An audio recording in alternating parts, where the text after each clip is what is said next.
दीपाली राणा, आप देख रहे हैं यो मनी। पर्सनल फाइनेंस से जुड़ा हमारा खास शो जो हर रोज हम आपके लिए लेकर आते हैं ताकि आपको सिखा सके, निवेश के गुर बता सके, क्यों निवेश करना जरूरी है, कैसे आप अपने सपनों को छोटी छोटी सेविंग्स के जरिए आप पूरा कर सकते हैं। कई तरीके हैं शो में पार्टिसिपेट करने के। आप ईमेल के थ्रू, व्हाट्सएप के थ्रू या सोशल मीडिया प्लेटफॉर्म्स के थ्रू कनेक्ट कर सकते हैं। 7045220000 हमारा व्हाट्सएप नंबर है।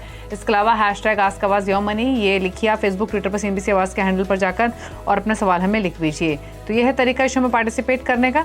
आप हमें ईमेल, व्हाट्सएप और साथ ही सोशल मीडिया से कनेक्ट कर सकते हैं, अपने क्वेश्चंस लिखकर भेज सकते हैं। आज हमारे साथ है फिनफिक्स रिसर्च और एनालिटिक्स की फाउंडर प्रबलीन वाजपेयी। प्रबलीन नमस्कार, स्वागत है आपका।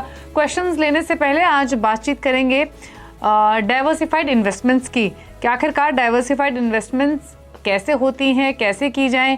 क्योंकि अगर हम ट्रेडिशनली देखें तो आमतौर पे इक्विटी, डेट और गोल्ड को मिलाकर हम डाइवर्सिफाइड इन्वेस्टमेंट कह देते हैं, लेकिन अब आज की डेट में जब इतने सारे आपके पास इन्वेस्टमेंट चॉइसेस हैं, उतने ही ऑप्शंस आपके पास है डाइवर्सिफिकेशन के। तो एग्जैक्टली पहले हमारे व्यूअर्स को प्लीज समझाइए कि डाइवर्सिफाइड इन्वेस्टमेंट्स होती क्या है और कैसे वो अपनी इन्वेस्टमेंट्स को डाइवर्सिफाई कर सकते हैं। नमस्कार दीपाली जी। बिल्कुल, आई थिंक डाइवर्सिफिकेशन एक किसी भी पोर्टफोलियो का देखिए तो एक तरीके से नींव होती है। एंड हमारे पास अलग तरीके की एसेट क्लासेस अवेलेबल हैं, जैसे गोल्ड हो गया, फिक्स्ड इनकम हो गया, इक्विटीज हो गया, रियल एस्टेट हो गया। कई बार हम अब क्रिप्टो करेंसीज की बात करते हैं। ऑल्टरनेटिव एसेट क्लासेस आ गई हैं, जैसे कि आप प्राइवेट इक्विटी में डालना चाहते हैं, आप डिफरेंट तरीके के जैसे यॉट हो गए, बहुत एक्सपेंसिव तरीके की कुछ होल्डिंग्स हो गई, आप उनमें पेंटिंग्स में इन्वेस्ट करना चाहते हैं, इनको हम ऑल्टरनेटिव्स में डाल देते हैं। तो हमारे पास एक डिफरेंट एसेट क्लासेस अवेलेबल हैं। एंड जब हम इन सब का एक मिश्रण बनाते हैं एक तरीके से, जहां पे हम अपने पोर्टफोलियो का रिस्क कम कर पाते हैं एक तरफ, और दूसरी तरफ हम अपने रिटर्न्स के जो प्रोस्पेक्ट्स हैं उनको बढ़ा पाते हैं, उसको एक हम डाइवर्सिफाइड पोर्टफोलियो बोलते हैं। एंड हम जबकि डाइवर्सिफिकेशन की बात अलग एसेट क्लासेस के लिए करते हैं दीपाली जी, और एक रेगुलर निवेशक की अगर हम पोर्टफोलियो को उठाएं तो अभी भी हम देखेंगे जो फिक्स्ड इनकम है वो एक तरीके से, या रियल एस्टेट बहुत बड़ा हिस्सा होता है अक्सर लोगों के पोर्टफोलियो का, और उनका बहुत सही तरीके से diversification into different asset classes नहीं हो रखा होता है। ओके, तो ये डाइवर्सिफिकेशन क्यों ज़रूरी है, क्या मायने हैं, ये आपको बताया गया है। लेकिन अगर हम डाइवर्सिफिकेशन कोई इन्वेस्टर करना चाहता है तो क्या कुछ बेसिक बातें होती हैं जिनका ध्यान रखना चाहिए, फिर चाहे वो किसी भी तरीके की डाइवर्सिफिकेशन हो, कुछ खास स्टेप्स जिनका ध्यान रखें व्यूअर्स?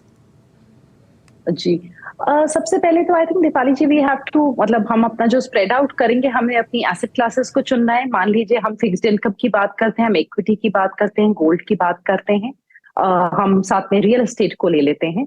तो एक तो आपने अक्रॉस एसेट क्लासेस डाइवर्सिफाई किया कि आपका 15% कह लीजिए गोल्ड में लगा है, आपका 40% फिक्स्ड इनकम में लगा है, और with in that asset class आपको फर्दर डाइवर्सिफिकेशन करने की जरूरत है। मान लीजिए किसी निवेशक का 25% उनका जो एक इन्वेस्टमेंट है वो इक्विटीज में है ओवरऑल पोर्टफोलियो का, तो इक्विटीज में उनको further with in that asset class diversify करना है, क्योंकि वो कंट्री वाइज डाइवर्सिफाई कर सकते हैं, वहां पे large bit small cap companies में डाइवर्सिफाई कर सकते हैं। तो एक तरीके से हम सेम एसेट क्लास में, ऐसा नहीं है कि अब हमने चुन लिया है कि इक्विटी तो हमारा पोर्टफोलियो डाइवर्सिफाई हो गया, हमने लेयर्स में डाइवर्सिफिकेशन करनी है। सबसे पहली लेयर हमने डिफरेंट एसेट्स की बनाई, and then within those assets हमने डिफरेंट तरीके के प्रोडक्ट्स चुने, या फिर एक जो लो कोरिलेशन है, बिकॉज आपस में अगर मान लीजिए हमने किसी निवेशक ने 4 लार्ज कैप फंड उठा लिए अपने पोर्टफोलियो में, तो वो डाइवर्सिफिकेशन नहीं हुई, क्योंकि वो उन्हीं 100 कंपनीज में घूम के उनका पोर्टफोलियो बन के रह जाएगा। तो ये बहुत जरूरी है कि जब हम लेयर वाइज डाइवर्सिफिकेशन कर रहे हैं तो जो कोरिलेशन है इन सारे इन्वेस्टमेंट्स का आपस में वो लो हो, ताकि कभी अगर कोई इन्वेस्टमेंट नीचे है तो दूसरी इन्वेस्टमेंट ऊपर हो। और डाइवर्सिफिकेशन और एसेट एलोकेशन एक तरीके से देखिए तो करीबन 90% तक हमारे इन्वेस्टमेंट रिटर्न्स को गवर्न करती है, क्योंकि जब आप एक सिंगल स्टॉक में इन्वेस्ट करते हैं तो आपका कॉन्सेंट्रेशन रिस्क है, एक सिंगल एसेट क्लास में इन्वेस्ट कर रहे हैं तो आपका कॉन्सेंट्रेशन रिस्क बहुत हाई है, तो कॉन्सेंट्रेशन रिस्क को कम करता है।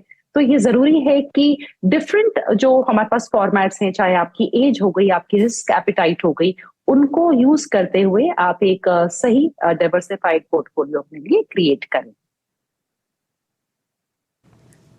तो डाइवर्सिफिकेशन है बहुत इंपॉर्टेंट अपनी इन्वेस्टमेंट्स को बेटर बनाने के लिए। आपको काफ़ी सारी बातें बताई हैं, उनका आप ध्यान रखें जब आप पोर्टफोलियो बनाएं या पोर्टफोलियो को फर्दर एक्सपैंड करें। चलिए क्वेरीज लेते हैं और रघुवेंद्र प्रताप सिंह वाराणसी से हमारे साथ फोन लाइन पर मौजूद हैं। रघुवेंद्र जी नमस्कार, बताइए क्या सवाल है आपका? नमस्कार मैम। एक्चुअली मैंने पोर्टफोलियो मैम ने भेजा हुआ है, आप देख सकती हैं उसमें। एक्चुअली मेरा जो पोर्टफोलियो है मैम, मैं 15,000 अभी मैं उसमें SIP कर रहा हूँ और मेरा जो पोर्टफोलियो की वैल्यू है 35 लाख है आज की डेट में, टिल डेट का। मैं करीबन 10 साल से मैं कर रहा हूँ थोड़ा थोड़ा करके।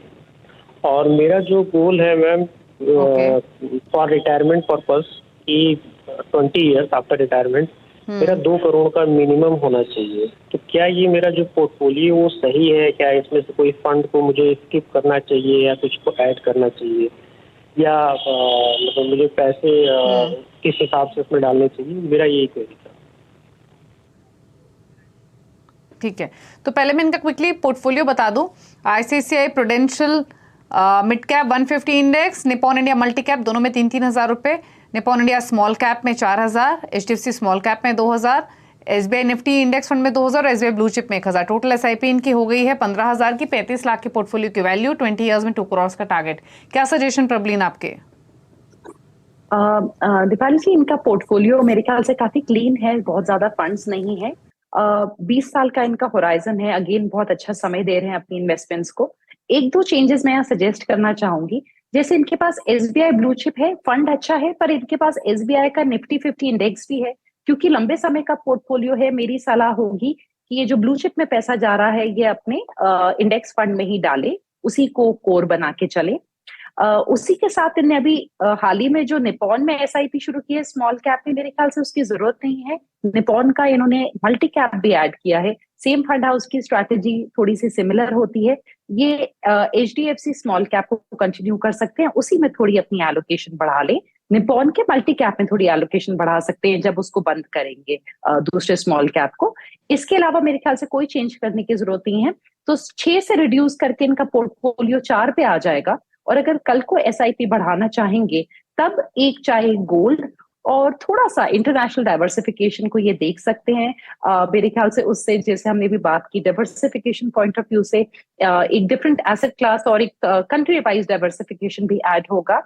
एंड जो राघवेंद्र जी का जो इनका अपना टारगेट है, दीपाली जी, मेरे को खुशी हो रही है बताने में कि इनका जो 2 करोड़ का टारगेट है, ये इनफैक्ट 4 करोड़ जमा कर लेंगे 20 साल में अपनी करंट SIP और current investment amount of 35 lakh के साथ, अगर हम 11% के ओवरऑल पोर्टफोलियो रिटर्न्स को लेके चले।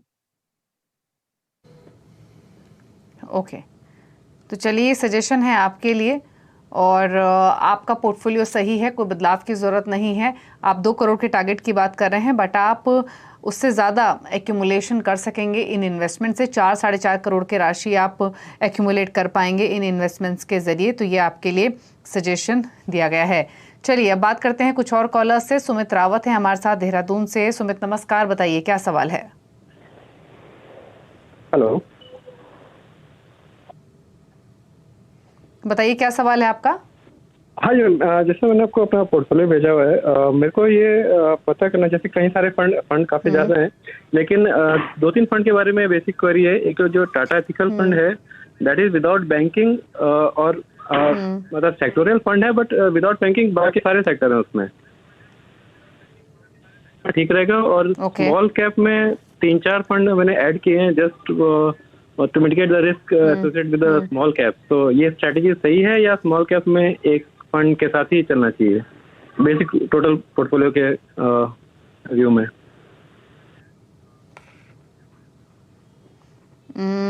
ठीक है, आपकी टोटल SIP कितने की चल रही है फिलहाल? मेरे ख्याल ऑलमोस्ट, एकदम ऐड नहीं किया। आपकी टोटल मेरे ख्याल से जो SIP है वो 20,000 के आसपास की। अच्छा, कितना समय हो चुका है आपकी इस SIP को, ये बताइए प्लीज। 1 साल करीब हुआ। अभी 1.4 का पहले कम था, बाद में धीरे धीरे बढ़ाया उसको, तो 1.42 के आसपास अभी कन्वर्ट हुआ है। ओके, 1.5 लाख के आसपास की है। SBI लॉन्ग टर्म इक्विटी में 35,000 का एक मुश्त निवेश है और 4 करोड़ का टारगेट है 25 ईयर्स। इसके अलावा थोड़ी ट्रेडिशनल इन्वेस्टमेंट्स भी इन्होंने की हुई हैं। सुकन्या समृद्धि योजना और पीपीएफ में भी इन्होंने पैसे डाले हुए हैं। फिलहाल इनका पोर्टफोलियो अगर मैं क्विकली बताऊं तो Canara Robeco emerging equities, ICICI pru Nasdaq 100 index fund, HDFC retirement fund, Parag Parikh tax saver, Canara Robeco small cap, Edelweiss mid cap, Kotak emerging equity, Mahindra Manulife small cap, Nippon India small cap और एक्सिस मल्टी कैप, साथ ही Tata ethical, ये fund शामिल हैं। क्या suggestion है इनके portfolio पर और इनके गोल पर? जी दिवाल जी, जो सुमित जी का पोर्टफोलियो है मेरे ख्याल से भी बड़ा हाल ही में इनने बनाया है, साल भर हुआ है, तो मुझे लगता है ये सही टाइम है कि अपने पोर्टफोलियो को थोड़ा सा उसमें चेंजेस कर सकते हैं, क्योंकि 25 साल का उनका इन्वेस्टमेंट होराइजन है। सबसे पहले तो मेरी सलाह होगी कि इतने लंबे समय का पोर्टफोलियो है तो बहुत ज्यादा फंड है। शुरुआत में अगर हम 11-12 फंड से चलेंगे तो ये बढ़ते ही चले जाएंगे, आगे चल के इन्वेस्टमेंट को अपनी मैनेज करना थोड़ा डिफिकल्ट होगा। मेरे ख्याल से एक अप्रोच जो ये ले सकते हैं वो एक कोर अपना पहले पोर्टफोलियो बनाएं जो उनका 60% इन्वेस्टमेंट्स होने चाहिए, और ये प्राइमरीली इनका जो एक लार्ज और मिड कैप इंडेक्स से मेरे ख्याल से क्रिएट हो सकता है, और इसके साथ फिर ये उसमें स्मॉल कैप और मल्टी कैप और एक जो इनने बाहर का नास्डैक फंड जोड़ा है वो जोड़ सकते हैं। टाटा एथिकल फंड जो है उसमें कोई भी ऐसी चीजें जो ये एक तरीके से एक ESG के पॉइंट ऑफ व्यू से भी ये सही बैठता है, बिकॉज इसमें आपको गैम्बलिंग हो गया, कोई भी चीज जो डिफेंस रिलेटेड होगी, कोई भी जहाँ पे किसी तरीके का हान यहाँ पे हमारी वो नहीं आएगी, आपकी बैंकिंग नहीं आएगी, पर मुझे लगता है कि अवॉइडेबल है। एक तरीके का थीमेटिक फंड है पर मेरे ख्याल से इनसे अवॉइडेबल है। एक क्लियर और सिंपल पोर्टफोलियो बना के चले, लार्ज मिड पैसिव्स में से उठा लें और एक स्मॉल कैप, एक मल्टी कैप या एक maximum flexi cap along with the global fund के साथ अपना पोर्टफोलियो की शुरुआत करें, और उससे ज्यादा मेरे ख्याल से जरूरत नहीं है। इनका जो टारगेट है वो 25 इयर्स में ये अपने म्यूचुअल फंड से अगर सेम इन्वेस्टमेंट अमाउंट रखते हैं तो भी करीबन 3.5 करोड़ जमा कर लेंगे, और इनका जो प्रोविडेंट फंड है उसके साथ सुकन्या समृद्धि, इन सबको मिला के ये आराम से अपना 4 करोड़ का एक जो टारगेट है अचीव करेंगे।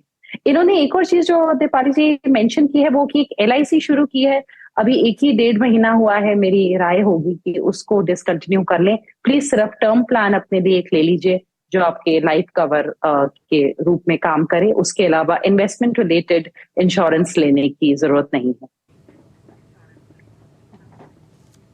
ओके, चलिए, तो ये सजेशन आपके पोर्टफोलियो को लेकर दिया गया है। चलिए अब बात करते हैं एक ईमेल की। सुरेश ने एक ईमेल भेजी है बेंगलुरु से, 51 इयर्स इनकी एज है, फिलहाल SIP चल रही है 85,000 पर मंथ की, पोर्टफोलियो की वैल्यू है 1.5 करोड़ और रिटायरमेंट के लिए उनको 8 साल में 4 करोड़ चाहिए। ऑलरेडी 1.5 करोड़ का एक्यूमुलेशन वो कर चुके हैं। फंड्स बताएं तो निपॉन इंडिया स्मॉल कैप में 15,000 रुपये महीना, मेरे एसेट लार्ज कैप में 20,000 रुपये महीना, कोटक फ्लेक्सी कैप फंड में 20,000 रुपये महीना है, HDFC फ्लेक्सी कैप में 10,000 रुपये महीना और एक्सिस मिड कैप में 20,000 पर मंथ है। तो पोर्टफोलियो छोटा और बड़े साइज का, क्या सजेशन के फंड चॉइसेस पर और इनके गोल पर? बिल्कुल दीपाली जी, आपने बोला बहुत अच्छा, और एक छोटे सी आई थिंक एक एग्जांपल भी हो सकता है कि इनका इन्वेस्टमेंट अमाउंट काफी बड़ा है तो भी इनके पास 5-6 फंड्स ही हैं। सो आई थिंक उस तरीके से इन्हें बहुत ज्यादा डिसिप्लिन दिखाया है। पोर्टफोलियो काफी लार्ज कैप ओरिएंटेड है, क्योंकि मिराए का हो गया जो इनका fund large cap, Kotak flexi cap हो गया, उसके अलावा जो HDFC फ्लेक्सी कैप हो गया, इनमें सब में 70 to 80% लार्ज कैप स्टॉक्स ही हैं। एक मिड कैप फंड है और एक स्मॉल कैप, दोनों ठीक हैं, पर मेरी सलाह होगी कि अभी इनके पास 8 साल का समय है और ये अपना टारगेट भी आराम से अचीव कर लेंगे 4 करोड़ का। पर मेरे ख्याल से ये एक फ्लेक्सी कैप को एग्जिट कर सकते हैं, चाहे कोटक फ्लेक्सी कैप को एग्जिट करके मुझे लगता है कोटक के ही मल्टी कैप में आ जाएं तो इनके पास थोड़ा मिड और स्मॉल कैप का जो एलोकेशन है वो भी इंक्रीज हो जाएगा। तो मेरे ख्याल से इनके रिटर्न्स थोड़े और बेहतर दिख सकते हैं और थोड़ी डुप्लीकेशन कम हो जाएगी ओवरऑल पोर्टफोलियो में। अदरवाइज इनका पोर्टफोलियो ठीक है एंड ये अपना टारगेट अचीव कर पाएंगे नेक्स्ट 8 इयर्स में, अज्यूमिंग 11% रिटर्न्स। ओके, चलिए, तो आपका पोर्टफोलियो डाइवर्सिफाई थोड़ा सा आपको करने की जरूरत है। लार्ज कैप फंड्स आपके पोर्टफोलियो में ज्यादा हैं, एक फ्लेक्सी कैप फंड भी आप ज्यादा मत रखिए, एक ही रखिए तो एक से आप बाहर निकल जाइए। रही बात आपके गोल की, तो आप आसानी से अपने टारगेट को हासिल कर सकेंगे। तो ये है आपके लिए चॉइसेस और उसी के हिसाब से आप बदलाव अपने पोर्टफोलियो में कर सकते हैं। चलिए, रुक रहे हैं एक ब्रेक के लिए, ब्रेक के उस पर कुछ और क्वेश्चंस को लेंगे। आप देखते रहिए योर मनी, जल्द वापस आते हैं।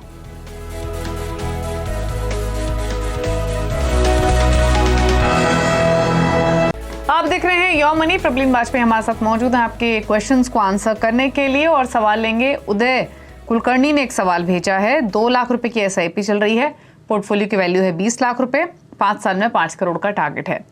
सवाल सिंपल, अब इनका पोर्टफोलियो देख लेते हैं। पोर्टफोलियो में काफ़ी सारे फंड्स हैं, और इंटरेस्टिंग ये है प्रबलीन कि इनके पोर्टफोलियो में अमाउंट एलोकेशन में भी काफ़ी डिफरेंशिएशन है। किसी फंड में 3,000 तो किसी फंड में इन्होंने 50,000 भी डाल रहे हैं ये हर महीने। Axis global equity alpha fund में 3,000 per month, Bajaj flexi cap में 50,000 पर मंथ, एक्सिस ग्रोथ में 9,000, एक्सिस ब्लू चिप में 13,000 रुपए महीना, और इसके अलावा 5 फंड्स हैं। HDFC index fund, Nifty 50 plan, Parag Parikh flexi cap, SBI retirement benefit, quant small cap और कोटिंग इमर्जिंग इक्विटी, इन सभी में 25,000 हर फंड में ये डाल रहे हैं। तो इनका पोर्टफोलियो पहले बताइए, आपको कैसा लगा, कुछ चेंज करना है क्या, प्लस इनके गोल पर आपके कमेंट्स। दीपाली जी, इनका पोर्टफोलियो एक्चुअली में इंटरेस्टिंग है, बिकॉज बजाज फ्लेक्सी कैप तो आई थिंक जस्ट NFO भी आया ही है, शुरुआत हो रही है, तो उसमें ऑलरेडी इन्हें 50,000 का एलोकेशन कर दिया है, तो काफी कॉन्फिडेंस है इनका ऑलरेडी AMC पे। एक तरीके से देखिए तो इनने क्या किया है कि काफी सारे इनने डिफरेंट कैटेगरीज को अपने उसमें शामिल कर लिया है, और एक अच्छी मात्रा में इन्वेस्टमेंट किया है। कुछ फंड्स को मैं सलाह दूंगी अपने कंटिन्यू कर लें, Kotak emerging blue chip emerging equity को कंटिन्यू कर लें, क्वांट को कंटिन्यू कर लें। SBI का जो रिटायरमेंट फंड है, ये एक हाइब्रिड फंड के तरीके से ऑपरेट करता है। इसको मैं क्योंकि इसमें लॉक इन हो जाएगा, सो आई एम नॉट श्योर कि ये इनका जो ये 5 साल में एग्जिट का प्लान है वो कैसे सक्सेसफुल होगा, क्योंकि या तो आपकी रिटायरमेंट पहले हो या आपका 5 साल का लॉक इन कंप्लीट हो जाए, तो यहाँ पे इनका थोड़ा पैसा फंस सकता है। पराग पारिक फ्लेक्सी कैप ठीक है। HDFC इंडेक्स फंड में थोड़ा निवेश बढ़ा सकते हैं, और एक्सिस ब्लू चिप को दीपाली जी ये अपना स्टॉप कर सकते हैं, एग्जिट कर सकते हैं। लार्ज कैप एक्टिव फंड की जरूरत नहीं है। एक्सिस ग्रोथ अपॉर्चुनिटीज और एक्सिस ग्लोबल का जो फंड है, ये दोनों एक में करीबन 30-35% हमें बाहर, इंडिया के बाहर एलोकेशन मिलता है, और दूसरे में पूरा ही इंडिया के बाहर मिलता है। और इन दोनों फंड्स का जो इंडिया के बाहर का निवेश है वो श्रोडर्स मैनेज करता है। तो मेरे ख्याल से दीपाली जी यहाँ पे एक डुप्लीकेशन है। मेरे ख्याल से इंडिया के बाहर पैसा लगाने के लिए पैसिव स्ट्रैटेजी बेटर रहेगी, ये मेरा मानना है। और 5 साल का जो ओवरऑल इनने अपना एक हमें टाइम पीरियड दिया है, ये बहुत ट्रिकी है।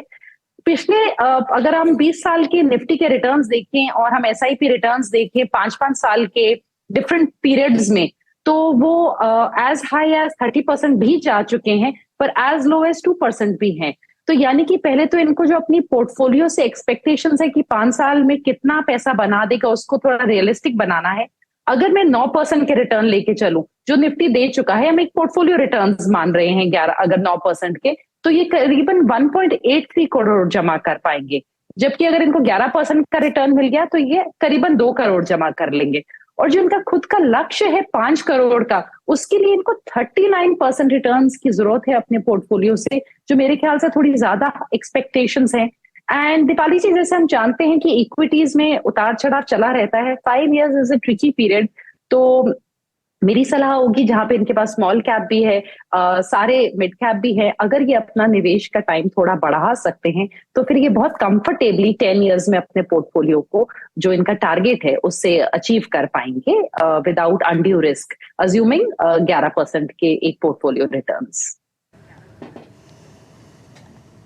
ठीक है, चलिए, तो आपके पोर्टफोलियो को लेकर सजेशंस दिए गए हैं, कितना आप एक्यूमुलेशन कर सकेंगे, क्या करना होगा, तमाम डिटेल्स आपको बताई हैं प्रबलीन ने। वैभव भोईटे का एक सवाल लेंगे, कतर से इन्होंने भेजा है क्वेश्चन। लमसम इन्वेस्टमेंट की हुई है 11 लाख की, 5 years में 1 करोड़ का टारगेट है, 40 लाख रुपए एडिशनल इन्वेस्ट करना चाहते हैं, किस फंड में निवेश करें जानना चाहते हैं। एग्जिस्टिंग पोर्टफोलियो में बता दूं, सभी लमसम पोर्टफोलियो है इनका। निपॉन इंडिया स्मॉल कैप में 7.5 लाख, HSBC इंफ्रास्ट्रक्चर फंड में 1.5 लाख, टाटा डिजिटल में 10,000 और एक्सिस मिड कैप में 2.25 लाख के आसपास की इन्वेस्टमेंट्स हैं। क्या सजेशन इनके पोर्टफोलियो पर, लमसम पोर्टफोलियो पर, प्लस फिर 5 years में 1 करोड़ कितना लाइकली, 40 लाख कहाँ डाले? जी दीपाली जी, अगेन जो वैभव जी का पोर्टफोलियो है उसमें अगर आप देखें तो उनका स्मॉल कैप है, मिड कैप है। जो स्मॉल कैप सबसे ज्यादा मात्रा में है, तो काफी हाई रिस्क पोर्टफोलियो है उनका। मिड कैप थोड़ी कम मात्रा में है। उसके अलावा इनके पास 2 सेक्टोरल फंड्स हैं। तो मेरी सलाह होगी, क्योंकि इन्हें अपना एलोकेशन अभी इंक्रीज करना है एक फंड को, तो निफ्टी 50 मेरे ख्याल से ये सीधा इंडेक्स में अपना पैसा डाल सकते हैं। और अगर इंडेक्स फंड में नहीं डालना चाहते हैं तो ये एक मल्टी कैप फंड उठा सकते हैं या एक फ्लेक्सी कैप फंड उठा सकते हैं। इन तीनों में से अपनी चॉइस वो अपनी कंफर्ट के हिसाब से देख लें। और इसके अलावा अगेन जो 5 साल का एक समय रहता है, जैसे मैंने बोला, थोड़ा सा ट्रिकी हो जाता है मार्केट्स के लिए। इनको करीबन 14% रिटर्न्स की जरूरत है ओवरऑल पोर्टफोलियो पे, अगर इनको अपना 1 करोड़ का टारगेट अचीव करना है नेक्स्ट 5 इयर्स में, जो अचीवेबल हो सकता है। बट क्योंकि मार्केट्स का हम प्रिडिक्ट नहीं कर सकते, ये अगर 11% के रिटर्न मिले तो 86 लाख तक जमा कर पाएंगे, अगर 7% ही रिटर्न बने तो करीबन 72 लाख। तो अगेन कितना इन्वेस्टमेंट रिटर्न आता है ये समय ही बताएगा, but obviously over a period of time equities इनको अच्छा इन्वेस्टमेंट रिटर्न देंगी। और अगर इनके पास फ्लेक्सिबिलिटी है अपने इन्वेस्टमेंट होराइजन की तो वो बहुत ही अच्छी बात होगी। ओके, चलिए, तो आपके पोर्टफोलियो को लेकर सजेशंस दिए गए हैं, कितना आप एक्यूमुलेशन कर सकेंगे 5 इयर्स में, उसका एक आइडिया भी आपको प्रबलीन ने दिया है। लेकिन अब प्रबलीन के टॉप 4 फंड्स पूछ लेते हैं, अगर आप प्रबलीन की चॉइस के हिसाब से पोर्टफोलियो क्रिएट करना चाहते हैं, लेकिन ये कंप्लीट पैकेज होगा, लॉन्ग टर्म के हिसाब से इन फंड्स को आप नोट करें और इन्वेस्ट करें। प्रबलीन बताइए क्या पिक्स हैं? दीपाली जी, मैं एक तो HDFC स्मॉल कैप मेरी एक चॉइस होगी। ये एक एक्टिव फंड है, मेरे ख्याल से एक वैल्यू और ग्रोथ का एक डिसेंट ब्लेंड है इस फंड में। और इसका AUM भी अभी बहुत ज्यादा नहीं है कंसिडरिंग की स्मॉल कैप्स अगर हम फंड्स के हिसाब से देखें। एंड बहुत टॉप रैंकर नहीं रहा है, but I think overall consistent performer रहा है। इसके अलावा SBI फोकस्ड आर श्रीनिवासन जी इसको मैनेज करते हैं। अगेन एक मिड एंड स्मॉल कैप की तरफ इसका एलोकेशन ज्यादा है और ये एक कॉन्सेंट्रेटेड पोर्टफोलियो लेके चलता है 25 से 30 स्टॉक्स के बीच में। और ये उन निवेशकों के लिए है जिनका एक कोर ऑलरेडी क्रिएटेड है या पैसिव्स के साथ अपना कोर क्रिएटेड है। इसके अलावा मेरे ख्याल से मिड कैप 150 इंडेक्स फंड एक अच्छी एडिशन है इन्वेस्टर्स के लिए, जो कई बार या तो मिड कैप्स में 2 फंड रखना चाहते हैं तो आप एक एक्टिव फंड रख सकते हैं, एक पैसिव फंड रख सकते हैं, या फिर बहुत लंबे समय का आपका इन्वेस्टमेंट है तो भी आप सीधा मिड कैप 150 को उठा सकते हैं। डिफरेंट फंड हाउसेस के थ्रू ये ऑफर्ड है, 4 या 5 AMCs के द्वारा। एंड एक और जो मेरी चॉइस होगी वो है एडेलवाइज का large mid 250 index fund. Again एक पैसिव स्ट्रैटेजी है, 86% मार्केट्स को रिप्रेजेंट कर देते हैं लार्ज और मिड कैप्स मिला के। सो अगेन दीपाली जी, जहां पे लोगों के पास अभी एक्टिव फंड ज्यादा हैं उनके पोर्टफोलियोज में, वहां पे ये एक डिसेंट एडिशन हो सकता है कि एक पैसिव फंड को आप इंट्रोड्यूस करें और ये 50% लार्ज कैप और 50% स्मॉल कैप का उनको एक्सपोजर भी देगा। ओके, चलिए, तो Edelweiss Nifty large mid cap 250 index fund, mid cap 150 index fund, SBI focus equity और HDFC स्मॉल कैप, इन फंड्स के साथ एक पोर्टफोलियो आप क्रिएशन कर सकते हैं। थैंक यू प्रबलीन शो में आने के लिए और सभी क्वेरीज को आंसर करने के लिए, अपनी चॉइसेस भी शेयर करने के लिए। Thank you so much. इसी के साथ एक ब्रेक उस पर भी खबरें जारी है CNBC आवाज पर। नमस्कार।